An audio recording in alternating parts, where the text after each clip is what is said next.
enfermidades e as nossas dores levou sobre si.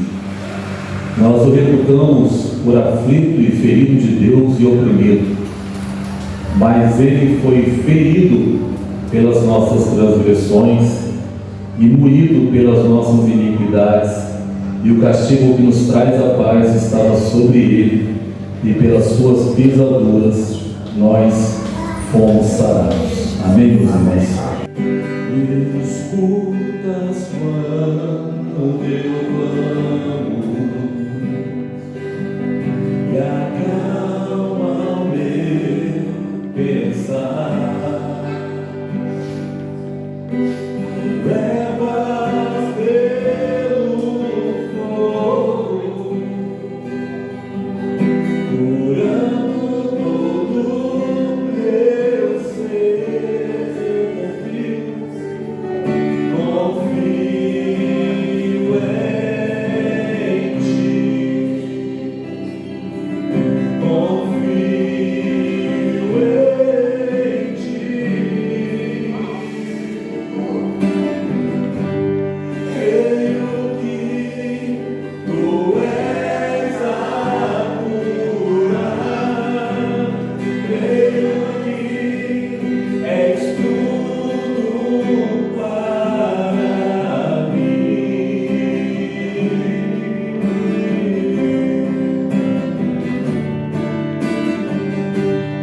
Creio que tu és a vida, creio que não há outro igual a ti. Jesus, eu preciso de ti. Aleluia. Oh, aleluia. Louvado seja o teu nome, Jesus. Me escutas quando eu clamo, e acalma o meu pensar. Me leva pelo fogo, curando todo meu ser. Confio em ti, confio em ti.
Meus irmãos, nós vamos receber o pastor Gelson, que vai ministrar a palavra de Deus ao nosso coração nessa noite. Não sei se vocês já aplaudiram ao Senhor, mas vamos aplaudir de novo, amém?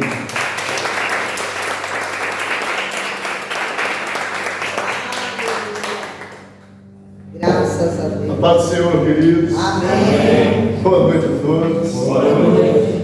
Vamos estar de pé. Se você pode abrir sua Bíblia, Apocalipse 2.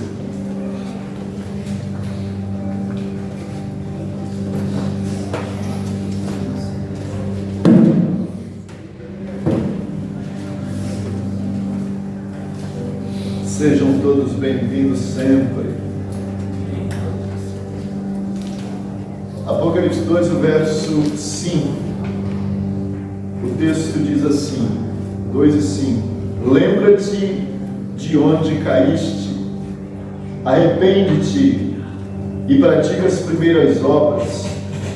Se não te arrependeres, brevemente virei a ti, removerei do seu lugar o teu candeeiro, se não te arrependeres. Amém? Amém. Podemos assentar. Pai, por tua graça e misericórdia, fala conosco mais uma vez. Nos alimenta com a tua palavra, fala aos nossos corações, abençoa os teus filhos, traga a resposta, a direção, fala o coração de cada um de nós, é o que lhe pedimos, em nome do Senhor Jesus, pela revelação, pela presença maravilhosa do teu Espírito Santo. Aleluia. Nós oramos entregando os teus filhos e cada casa, cada lar representado neste lugar nas tuas mãos, em nome de Jesus. Amém, Senhor. Queridos, esse texto, ele tem uma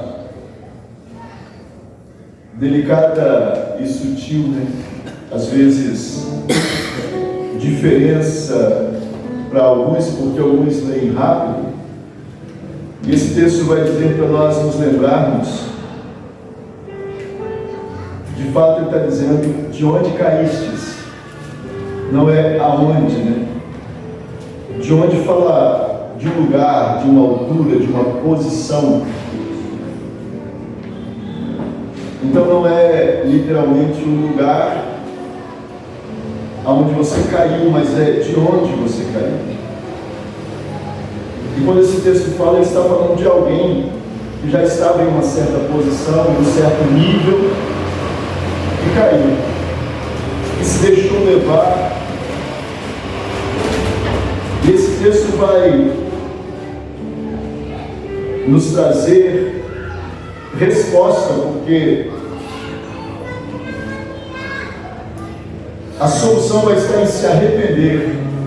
E arrepender é mudar de fato de atitude, da forma de pensar. Então aqui o texto vai dizer que alguém caiu de algum lugar, de alguma posição, e insiste em parecer que está tudo bem, quando na realidade o texto anterior vai dizer que o primeiro amor já não existe, já tem uma deficiência no sentido de entrega, de dedicação, de sacrifício. Porém, aparentemente continua como tudo se tudo estivesse bem, mas há uma queda, há uma caída. E quando nós olhamos para esse texto, infelizmente a gente lembra, né, de textos como Isaías 14, onde fala, né, estrela, né, da alva, como caístes, né? E aí a gente vai observando alguns textos, vai vindo a memória da gente. E o que acontece nestes que caíram e de fato não alcançaram a posição que anteriormente possuíam é justamente a falta de arrependimento ou de humildade, de se humilhar. A Bíblia Sagrada diz então que nós devemos nos arrepender, reconhecer que estávamos em uma posição mais agradável, mais íntima com Deus, e de repente já não estamos. Isso acontece, pode acontecer com qualquer um de nós. A diferença de uns e outros vai ser justamente arrependimento e humildade. Então nós temos aí o próprio Saul.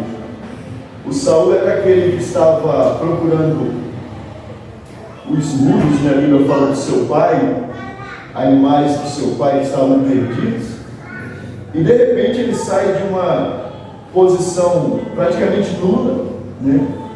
E é colocado ungido como rei. Porém, ele se embaraça, usando desculpas, usando um monte de argumentos. E a Bíblia vai dizer que Saul vai se embaraçando no meio do caminho, e o próprio Deus vai enviar Samuel para corrigi-lo, mas ele não se arrepende, não se humilha e dá desculpas e não consegue acessar mais a posição que estava, até o ponto em que Deus vai declarar para Samuel: olha, por que você ainda está com dó de Saul, se eu já o rejeitei?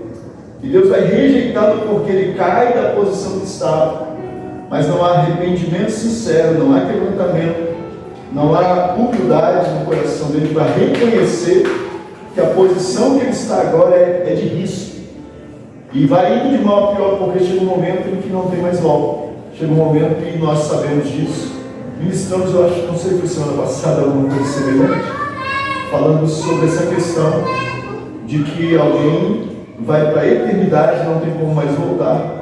Então há uma situação de separação, né? Jesus fala isso lá em Lucas 16, sobre a questão do rico, né? Ele vai estar em lugar e o próprio Deus vai dizer: olha, ninguém pode passar daí para cá e daqui para lá, porque agora é definitivo, não tem mais volta. E aqui nós vemos também que Saul, ele cai da posição de rei que ele estava, e é um negócio tão louco, irmãos, porque ele vai estar pecando contra Deus, que é aquele que o elegeu e o colocou em uma posição de destaque. Ele erra, falha, não se arrepende, não se humilha, e quando Deus levanta outro, ele ainda quer matar esse outro, porque ele não quer que esse outro ocupe sua posição. Então ele se levanta contra Deus, literalmente ele se torna inimigo de Deus, um rival de Deus, porque essa queda sem arrependimento, sem humilhação, vai nos levando para um lugar de escuridão terrível, e que Deus desperte a todos aqueles que estão caminhando neste caminho de escuridão, indo de mal a pior. Tem um texto que fala terrivelmente, que é Salmos 73, dizendo dos ímpios que Deus, em um determinado momento, vai permiti-los, né? Ou colocá-los em um lugar escorregadio e não tem mais volta. Eles vão tentar voltar, mas é um lugar escorregadio, né? Quanto mais tenta voltar, mais escorrega, mais vai indo pior. Então, olhar com cuidado a posição que ocupamos, e aí eu gosto muito de... Hoje eu estava falando com os meus filhos, né? Nós nascemos em uma completa inocência, né? E vamos crescendo e absorvendo as coisas do mundo. E vamos nos sujando com as coisas do mundo, com o pecado, com as iniquidades.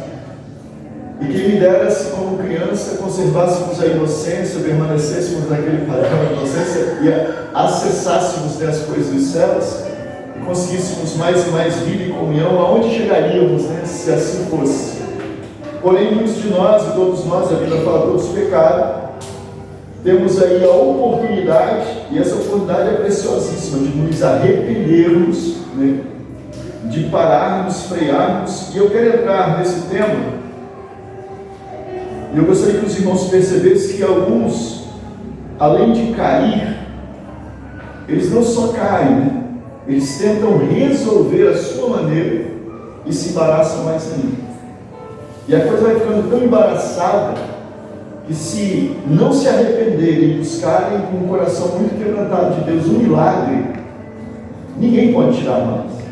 Não sai mais, nem os mais sábios dos homens podem livrá-los. A não ser que realmente haja um quebrantamento verdadeiro e que busque a Deus, porque só Deus para trazer de volta ou inverter a situação.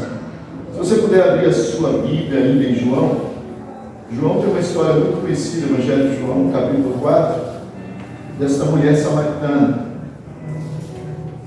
Essa mulher, na realidade, o texto vai dizer que Jesus está ali assentado junto ao poço de Jacó, na fonte de Jacó. Esta mulher chega e Jesus vai pedir de beber, e ali vai ter um diálogo entre eles. O que interessa a nós aqui é que esta mulher é uma mulher como qualquer outra, porém, sem entender a queda e para onde ela está indo, ela continua tentando resolver seus próprios problemas. E Jesus Cristo vai entrar em um diálogo com ela para tentar trazê-la a essa realidade de onde ela se meteu, aonde ela está, de uma situação que não tem como sair, a não ser a misericórdia de Deus para tirá-la. Porque Jesus lhe faz uma pergunta quando ela pede de beber da água viva, da água que vai jorrar para a vida eterna. E ela pede, dá-me desta água, e Jesus vai dizer a partir do 16, chama teu marido. E Jesus vai tocar justamente nessa ferida, porque ela teve um primeiro marido. Mas como a Bíblia diz que a mulher sábia edifica a sua casa, ela não soube edificar, e aí eu não vou entrar em detalhes, só o Senhor conhece, mas ela se separa desse primeiro marido. E a resposta dela para Jesus, quando Jesus diz, chama teu marido, vai ser essa: não tenho marido. A realidade é que ela resume nessa resposta para tentar esconder o embaraço que virou a sua vida, porque ela caiu de uma posição que é uma posição de honra, de uma mulher casada, com seu marido, com a sua família, uma família bem instituída. Ela cai dessa posição e ela começa a ir de morro abaixo, porque o texto vai dizer o seguinte, ela dizendo, não tenho marido, Jesus diz, tens razão em dizer que não tens marido, porque já tiveste 5 maridos. Então veja, ela casou 5 vezes, depois que ela perdeu, provavelmente o seu primeiro, e o 6º, que agora ela está com ele, já não é dela. Jesus vai dizer, tivesse 5 maridos e o que agora tens não é teu marido. Você falou isso com verdade. Então Jesus vai revelar uma situação onde essa mulher vai se embaraçar, né? 5 maridos, 6º, enfim. E ela vai indo de mal a pior. Jesus vai adentrar no meio do caminho ali, ou se apresentar no meio da história dessa mulher para trazer solução a ela. E essa é uma grande verdade. Então ela está tentando resolver sua situação com o marido. E a situação só vai se complicando porque já é o 6º e ela casa-se com os 5 primeiros. Mas a situação piora porque o cesto já não é dela. Ela está então em prostituição plena aqui, né? Adulterando, ela já está com outro que não é dela. E a situação só vai se enrolando porque muitos vão tentar resolver seus problemas à sua maneira, do seu jeito, sem depender de Deus, irmãos. Infelizmente para nós, essa é a realidade. A vida é muito complexa. A vida é muito complexa. Nada é simples, né? Nada é simples. Quando a gente vai observar algumas soluções dadas por Jesus Cristo para algumas situações muito difíceis, os discípulos não vão conseguir resolver algumas situações e Jesus Cristo ele vai trazer alguma luz para isso, mas as coisas são muito complexas.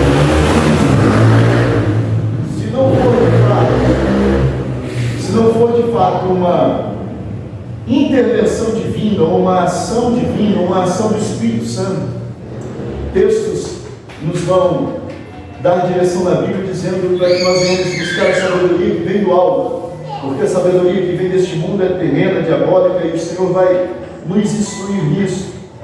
Essa mulher vai tentar resolver suas questões da sua forma e ela vai só se embaraçando.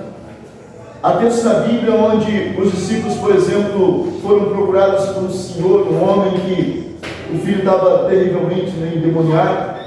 Os discípulos não puderam resolver. Não conseguiram expulsar aquele demônio, porque as coisas são muito complexas. E aí há um detalhe que é cuidadosamente expresso por Jesus, e a gente não nota, né? Alguns notaram ao ler, porque Jesus não vai simplesmente expulsar o demônio do menino, ele vai chamar o pai para uma conversa, e ele vai fazer com que o pai se lembre de onde caíste. Ele vai dizer essa frase ao pai: desde quando acontece isso com o menino? O que aconteceu para que isso acontecesse? Então esse desde quando traz à memória o passado. O que aconteceu lá atrás? O que de fato houve? E certamente aquele pai deve ter reunido o que aconteceu lá atrás para que aquilo estivesse acontecendo com aquele menino. Então, irmãos, há situações, eu não sei se os irmãos já perceberam, por exemplo, existe na vida, né, no nosso caminhar, uma situação que é muito delicada, e só Deus para nos livrar. Mas a palavra de Deus, ela nos revela sobre o poder da palavra, que tem tanto o poder de trazer vida ou morte. E muitas pessoas, elas não sabem, às vezes, nem com quem está mexendo, não sabem se há de fato uma proteção, entre aspas, eu coloco, de Deus sobre suas vidas. E elas criam situações, vão deixando as coisas para trás. Por exemplo, criam no meio do caminho inimigos, inimigas, e por aí fora vão. E a gente tem visto e tem ouvido falar de muitas situações onde pessoas são literalmente até assassinadas, né, envenenadas, porque prejudicaram alguém e alguém conseguiu inserir numa bebida alguma coisa, e aquela pessoa não sabe de onde vem aquilo, mas de repente outros em família, e eu já vi isso acontecendo em reportagem, mulheres sendo até presas, e maridos também com esses problemas de está envenenando aos poucos para que ninguém descubra a situação. E aí quando você vai ver algo que aconteceu no passado, uma traição, alguma coisa, aquilo ficou no coração, a mágoa aumentou e aquilo foi se fortalecendo. E as ações, elas vão se multiplicando e tudo é muito complexo, nada é muito simples. E aí você olha para a situação e tenta acusar alguém e tal, mas quando você vai observar a situação mais de perto, é um embaraço tão grande, que aí você fala, só Deus pode embaraçar essas coisas. Então muitas pessoas que vão se embaraçando na vida, porque a Bíblia fala, olha, se você ofender o seu irmão, vá até ele, peça perdão, né? Antes que você chegue diante do juiz, porque aquilo vai vir sobre você. E a Bíblia, irmãos, ela é interessante porque quando nós olhamos falando sobre leis, sobre mandamentos, né? A Bíblia fala sobre as doutrinas de Cristo, os mandamentos de Cristo. A Bíblia fala sobre os mandamentos de Deus.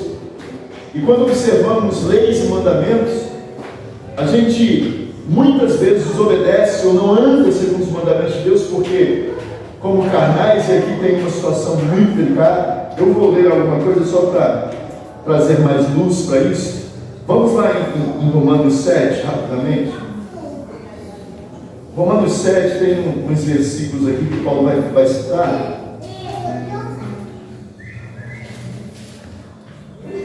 E Paulo ele vai dizer isso aqui, né?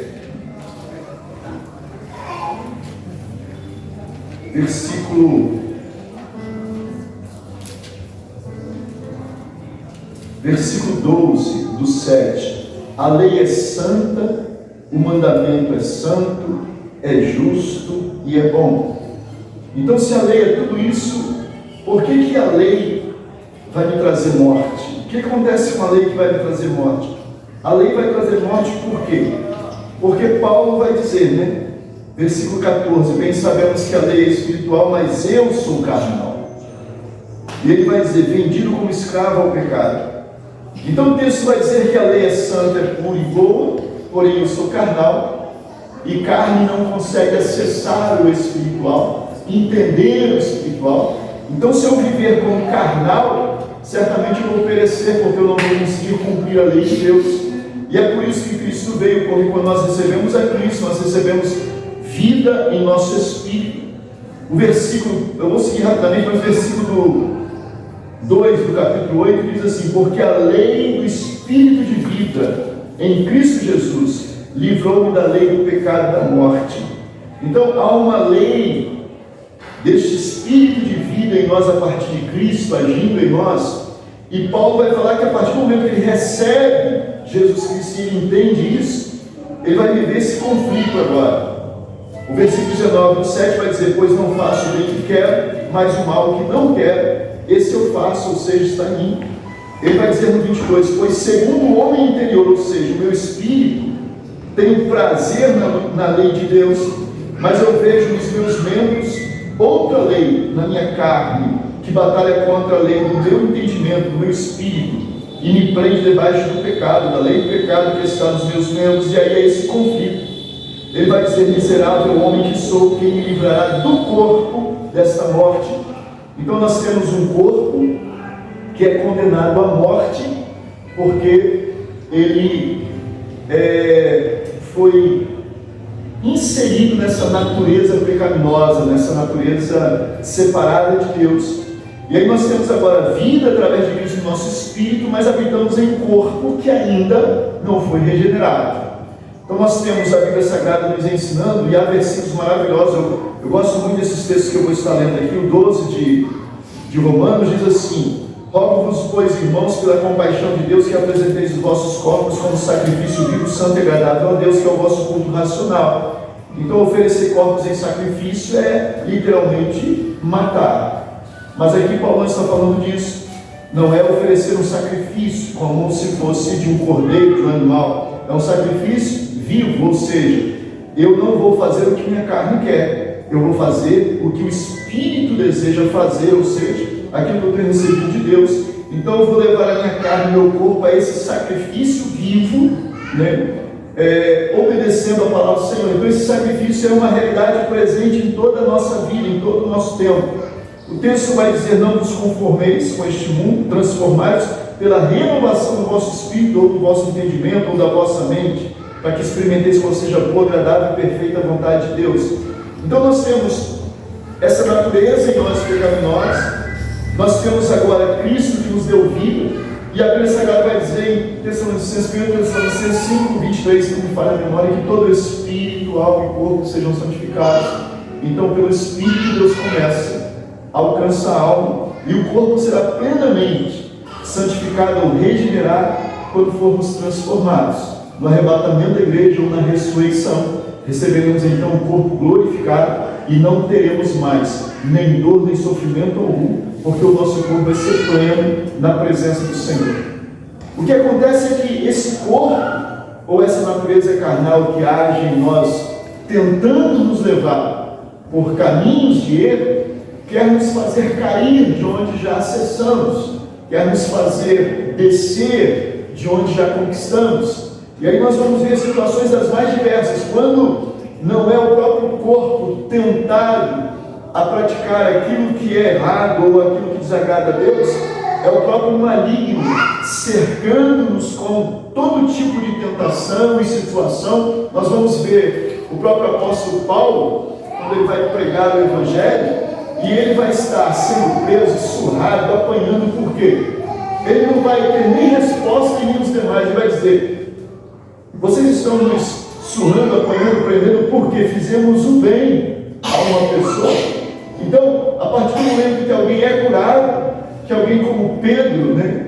Pedro e João, o paralítico é curado, de repente surge um monte de situações para que eles possam ser presos pelo bem feito. Então, de todas as formas, Satanás vai agir, porque ele sabe que a nossa natureza é carnal, e Jesus fala isso lá em 6:63 de João. O texto vai dizer isso, né? O Espírito é que vivifica, a carne para nada presta. As palavras que eu vos disse são Espírito e vida. Em outro texto, Jesus está sendo levado à crucificação, ele vai dizer: olha, a carne é fraca. O diabo sabe disso, a carne já está condenada. Então, na realidade, ele vai fazer de tudo para nos levar a essa fraqueza, ou ao medo, ou à covardia, ou ao orgulho, e tentar mostrar uma coisa que não somos, que não temos, que não possuímos, para não nos humilharmos diante de Deus, pedirmos perdão, sermos regenerados. Então, o diabo vai tentar de tudo para, através dessa natureza carnal, nos fazer cair de onde nós já acessamos. E muitas pessoas, aí nós vamos pegar só mais um exemplo, que é um exemplo, olha lá em Salmo 51, que é o exemplo de Davi. Davi foi colocado como rei sobre Israel. Era um jovem que agradava a Deus, o seu coração agradava a Deus, mas ele vai cometer um pecado terrível. E ele, como Saul, ele é rei. Ele está colocado num lugar alto. O texto vai dizer que ele comete um pecado gravíssimo. E agora eu quero que você perceba, se você pegar Êxodo 20, você vai observar que os mandamentos, e eu creio que em nenhuma outra lei da Bíblia tem solução para o pecado de Davi. O negócio é tão... Se você observar com mais cuidado, pelo menos eu não percebo, porque não há esse pecado conjunto. Então Davi vai cometer o adultério e o homicídio. Ele comete junto as duas coisas. Se adultério já era para a morte, imagina um homicídio que não viria. Então olha que Davi, ele pega, e quando ele vê que ele caiu da posição de comunhão, de santidade que ele estava, para tentar se resguardar diante da multidão, ele vai cometer um homicídio, mas diante de Deus ele já está condenado, diante da palavra, dos mandamentos do Senhor. Então ele peca, e quando ele tenta resolver o problema, ele se embaraça mais ainda, e ele vai intensificar a sua situação de pecado. Ele chega a dizer isso aqui, em alguns versículos, no 51, eu vou ler aqui rapidamente. Ele diz, olha, versículo 3, 51, eu conheço as minhas transgressões, e o meu pecado está sempre diante de mim. Veja isso. Não foi apagado, não tem como esquecer, não foi purificado. Então, mesmo ele cometendo pecado, escondendo, o homem morrendo, e ele deixando tudo aquilo meio ajustado, parecendo que está tudo bem, já dizendo, o pecado está sempre diante de mim. Eu não tenho mais aquela tranquilidade, aquela paz, aquela comunhão que eu tinha. Eu caí da posição que eu estava. Quem está entendendo, diga amém. Amém. Eu caí, então ele não está sentindo mais paz. Esse pecado sempre é trazido à memória dele. O texto segue, e aí no versículo 6, se eu pudesse, irmãos, teria condição de traduzir isso melhor, mas olha isso. Quando você fala de verdade, mas isso aqui está falando, certamente tu amas a verdade no íntimo. Então veja, verdade para nós é uma coisa talvez muito aparente, mas a verdade que agrada a Deus é uma verdade no íntimo. Ele sabe onde você está, Ele sabe o que você tem feito. Você não esconde isso dele, nada. Aliás, ninguém esconde nada dele. Então, a verdade no íntimo é que interessa a ele. Ele está vasculhando o seu íntimo, ele conhece, não vai ter como esconder isso. E Davi está percebendo tudo isso. Ele está dizendo, olha, meu pecado está sempre diante de mim, apesar de ninguém estar vendo. Eu escondi bem, só eu sei, mas fulano lá que executou minha ordem, ninguém sabe, está tudo bem oculto, mas o pecado está sempre diante de mim. Ele sabe que no íntimo ele caiu de uma posição, e a verdade não está mais habitando o íntimo dele, ele não agrada mais a Deus no íntimo, nessa comunhão mais sincera. O versículo 16, irmãos, vai falar algo que realmente traz a nossa memória essa realidade, porque os sacrifícios oferecidos São sacrifícios para inúmeros pecados, mas não existe sacrifício para esse pecado de Davi. Pelo menos a gente não percebe isso, esse pecado é sequencial, né? O texto vai dizer, não te comprasse em sacrifício, senão eu os traria. Porque não tem sacrifício para isso. Não tem um ato específico para isso. Não te deleitas em holocaustos. Então o que Davi vai fazer? Ele vai se humilhar. O texto vai dizer no versículo 11, ele, na oração, dizendo, não retires de mim o teu espírito, né, a tua presença. E Deus vai trabalhar agora para trazer solução, por quê? Porque Davi ele vai revelar isso aqui, no versículo 17. Os sacrifícios para Deus são espírito quebrantado, um coração quebrantado, humilde e contrito, não desprezarás, ó Deus. Então Davi agora entende que há um caminho, que Deus está atento a esse caminho. Se você andar pelo caminho da humildade, do quebrantamento, de reconhecer seus pecados, de entender que você caiu de uma posição em que você estava no nível espiritual muito agradável a Deus, e de repente você está em outro nível agora de estar se ocultando por detrás de máscaras de palavras, seja lá o que for. Ele está dizendo, olha, mas há uma solução. Um coração quebrantado, contrito, Senhor, não desampara. Há em Deus misericórdia para resolver os nossos mais piores embaraços, as piores situações onde nós nos envolvemos. Eu vi uma cena triste, mas infelizmente aconteceu. Vou evitar falar o nome, né? Às vezes a gente esquece o nome. Mas eu fui falar para uma pessoa de Jesus, e ele pertencia a uma igreja cristã, mas ele estava afastado. E ele, como soldado, ele disse, olha, não há como eu voltar mais. E eu disse, por que não? Ele falou, não, porque eu sou soldado militar e eu matei muita gente, fiz muita coisa oculta. Na realidade, irmãos, solução há para tudo. O que não há, sabe o que acontece? É porque a pessoa ela se afasta dessa presença, ela cai dessa posição. E ela vai cometendo tantos erros, e ela vai deixando de ouvir os gemidos do Espírito dizendo, volta, se arrepende, para, freia, se converte, volta atrás. E a Bíblia diz que a consciência vai ficando cauterizada, a tal ponto de haver uma frieza espiritual, de não conseguir mais ouvir ou acessar a voz do Espírito Santo.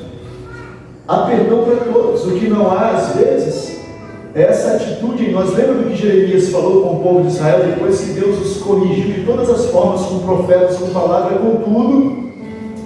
Eles brincaram com a palavra do Senhor e não levaram a sério os mandamentos do Senhor. E deixa eu só tocar nesse assunto, porque às vezes as pessoas, falando sobre mandamentos, sobre leis, irmãos, mandamentos e leis existem e são para nós cumprirmos. Só que para o cristão fica mais leve e fácil, porque quando você recebe a Cristo, há um agir do Espírito Santo em você, e você acaba cumprindo numa leveza, eu diria, numa facilidade maior. Então, eu só vou ler esse texto aqui, mas está em Hebreus 7. Só vou trazer isso à memória. Hebreus 7.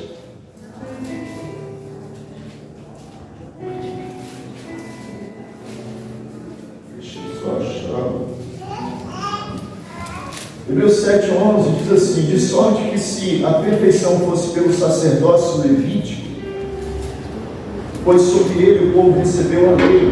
Então olha o que o escritor aos Hebreus está dizendo, que a perfeição não veio pela lei, porque a lei dependia da força da carne, a carne não tem força para cumprir a lei. Ele diz, que necessidade haveria ainda de que outros sacerdotes se levantassem segundo a ordem de Melquisedeque? Melquisedeque, ele não teve princípio de dias nem fim de dias, ele é a semelhança de Cristo. E que não fosse contado segundo a ordem de Arão. Então ele está dizendo, pois mudando o versículo 12, o sacerdócio necessariamente também se faz mudança da lei.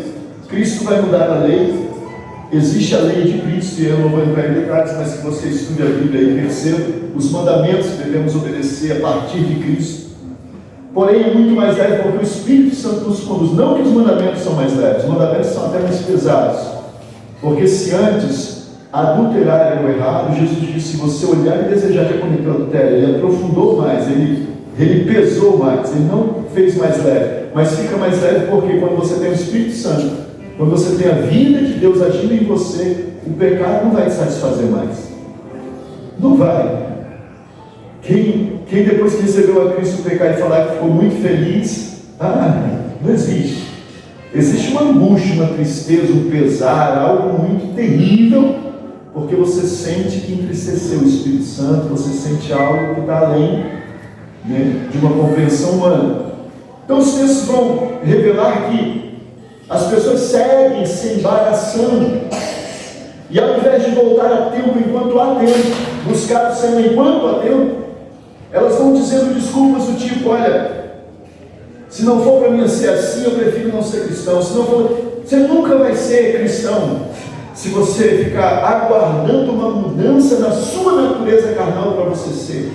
Você precisa aceitar Cristo, voltar para Cristo, porque é Ele que fala para você. Eu é que te tomo pela mão direita, eu que te esforço, eu que te ajudo, eu que te sustento. Ele vai dizer: sem mim nada podeis fazer. Sem Jesus Cristo nós vamos só nos embaraçando, indo, a Bíblia fala, de mal a pior. Tem um texto que eu vou ler por último aqui, que é Salmo 42, deixa eu achar aqui. Salmo 42 vai dizer isso aqui. Eu só vou ler a primeira frase, Salmo 42. Só a primeira frase do versículo 7. Um abismo chama outro abismo. E quem vai poder te livrar desses abismos que não cessam, né? Desses embaraços? Irmãos, olha a Bíblia. A Bíblia está cheia de argumentos acerca deste tema, onde as pessoas vão tentando resolver sua vida, suas coisas a seu modo, e vão só se enforcando, se complicando, vão se embaraçando. É a mesma coisa de uma mosca que cai numa teia. É a mesma coisa. Somos uma mosca na teia sem Jesus. Quanto mais se movimentar, é alguém numa areia movediça. Quanto mais se movimentar e tentar sair, mais afunda, mais se embaraça. Mas se você levantar essa mãozinha fraca e clamar pelo Deus que fez os céus e a terra, Ele tem misericórdia, Ele tem perdão, Ele tem graça, Ele tem favor, Ele é cheio de compaixão. Se houver aí, quando o povo de Israel está todo embaraçado e não tem mais solução porque eles foram além dos limites, Jeremias vai dizer o quê? Apesar de toda a destruição, e a destruição, irmãos, que Jeremias não parava de chorar. Ele via as donzelas que antes eram paparicadas pelos pais, cuidadas com todo zelo, arrastadas pelas ruas, pelo cabelo, me perdoa a expressão, mas sendo estrupada pelo sol. Aconteceu uma barbaridade, uma coisa das mais terríveis. Ninguém tinha força para dizer mais não, virou uma bagunça generalizada. Jeremias falou assim: olha, a ira de Deus se acendeu contra todos nós, porém, quem sabe, se colocarmos o rosto no pó e clamarmos a Deus, Ele ainda não virá com misericórdia sobre nós. Então nunca é tarde, mas é necessário que você pare. Converter-se é o quê? Mudar de direção.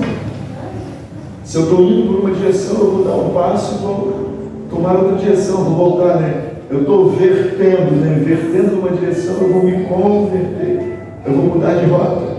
Senhor, não dá, Senhor, não consigo, eu vou só me embaraçando, eu só vou indo de mal a pior. Sem a tua presença não é possível. Eu, a minha família, a minha casa, tudo vai indo de mal a pior sem a tua presença. E a realidade é essa, que aqueles que caminham desta forma vão chegar em um lugar que não vai ter mais volta, mas hoje ainda tem volta. Hoje ainda há esperança. E o Senhor está com as mãos da graça estendidas sobre todos nós. Paulo falou assim: olha, entremos com toda a confiança diante do trono da sua graça, com toda a ousadia, porque é uma graça que foi revelada a todos nós em Cristo Jesus. E a esperança para você, a esperança para todos nós em Cristo Jesus. Glória a Deus. Curva a sua cabeça, deixa eu orar com você e por você. Pai, nós entramos diante da tua presença e não há em nós capacidade ou força para trazer solução aos problemas que se apresentam dia a dia no decorrer da nossa vida, existência. E há momentos em que acontecem quedas, tropeços, e que para muitos parece até insignificante, mas é como umas gotas de águas que batem sobre uma pedra. Ninguém nem observa, mas a pedra está se desfazendo, está se desgastando, e há muitos que não percebem isso. A consciência aos poucos vai se cauterizando, o coração vai endurecendo, e não percebem quão distante estão caminhando para longe da tua presença. Embaraços, um abismo que chama outro abismo, mas nesta noite nós clamamos por misericórdia, porque há esperança, porque há da parte do Senhor graça, misericórdia, favor. E a tua palavra diz que o Senhor nos ama de tal maneira, e esse amor está revelado em toda a tua palavra, em toda a criação. Quem era aquela mulher samaritana para receber uma visita tão ilustre, o próprio Filho de Deus, para tentar endireitar as suas veredas, os seus caminhos? Bastava tão somente ela ouvir, arrepender-se, e pelo que nós entendemos na tua palavra, ela saiu dali alegre e feliz, porque ela encontrou uma luz no meio de tanto embaraço. Nesta noite, eu clamo por misericórdia, para que os teus filhos sejam iluminados, e para que eles acreditem no amor, na misericórdia, no perdão do Senhor, e que nem tudo está perdido. Eu não sei, Pai, se há aqueles que caíram de uma posição, espiritualmente falando, que só o Senhor e eles mesmos sabem. Todavia o Senhor os chama, e os chama como chamou a Davi. Davi chorou, Davi colheu aquilo que semeou, mas o Senhor devolveu a Davi a posição que antes ele tinha, porque o coração quebrantado, humilde, o Senhor não desampara. Que nesta noite corações quebrantados e humildes se apresentem diante do Senhor. Que o Senhor possa falar, Pai, além das minhas palavras, através do teu Espírito em cada coração, e que haja verdadeiro quebrantamento, verdadeira consciência de que há uma necessidade plena em todos nós, da tua presença, da tua misericórdia e do teu favor.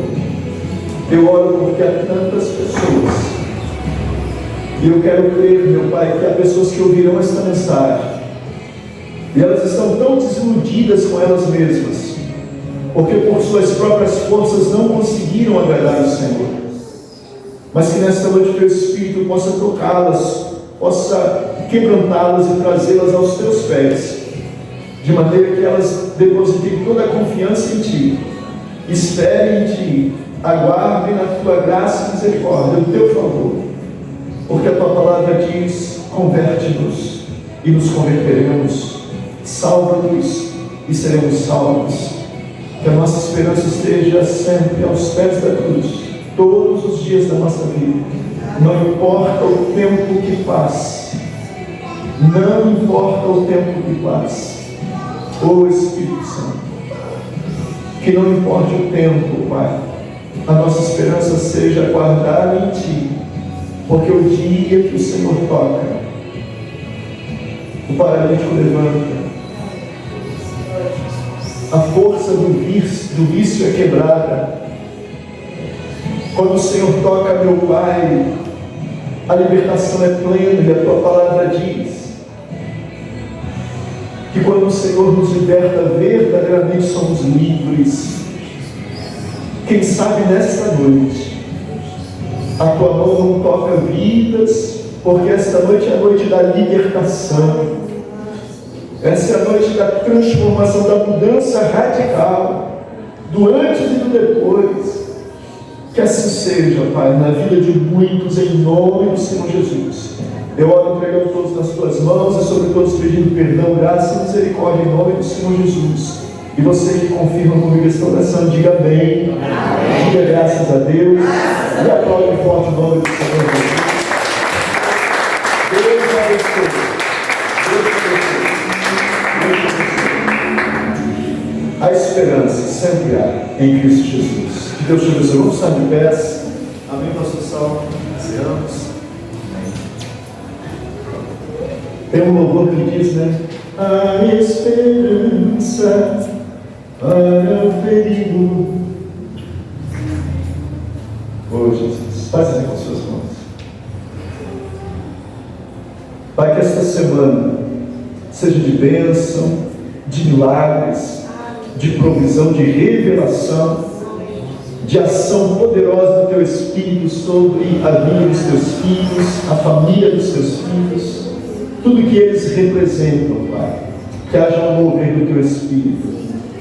Eu quero entregar todos nas Tuas mãos e que o amor de Deus, a graça de Cristo Jesus e as doces consolações do Espírito Santo esteja com todos, em nome de Jesus, e você diga amém. Deus te abençoe. Diga, seu irmão, foi bom você ter vindo. Receba a bênção do Senhor sobre a tua vida, em nome de Jesus. Até